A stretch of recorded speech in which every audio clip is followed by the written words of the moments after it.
NDRFचे नॉर्म्सपेक्षा पुढे जाऊन आता यावेळी शेतकऱ्याला मदत करणं क्रमप्राप्त आहे। आम्ही सरकारला विनंती करतो, आग्रह करतो की सरकारने देखील नेहमीच्या पद्धतीपेक्षा पुढे जाऊन ही काही सामान्य अतिवृष्टी झालेली नाही। या अतिवृष्टीचा परिणाम बहुतेक सगळ्या मराठवाडा धुवून जाण्यात गेलेला आहे।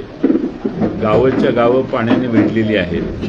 पूर्णपणाने जनावरांचं नुकसान आहे। जनावरं वाहून गेलेली आहेत। जनावरं दाव्याला बांधलेली होती ती जागेवरच मृत्युमुखी पडलेली आहेत।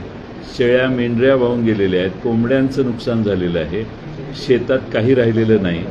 घरामध्ये देखील पाणी शिरल्यामुळं घरातली सगळी संपत्ती, सगळी साधनं, सगळी नादुरुस्त आणि वाहून गेलेली आहेत। अनेकांची भांडी वाहून गेलेली आहेत। पहाटे 4-5 वाजता पाणी काही लोकांच्या घरात शिरलं। मुलं आणि घरातले कुटुंबीय एवढ्यांनाच बाहेर काढता आलं। बाकीचे सगळं घर वाहून गेलेलं आहे। अशी आज मोठी परिस्थिती निर्माण झालेली आहे आणि म्हणून सरकारने थोडंसं 4 पावलं पुढं नेहमीपेक्षा आलं पाहिजे आणि मराठवाड्यातल्या या अतिवृष्टीच्या या प्रसंगाला शेतकऱ्यांना मदत केली पाहिजे। आमची मागणी आहे सरकारकडून की प्रति एकर सरकारने 50,000 रुपये तातडीनं द्यावेत।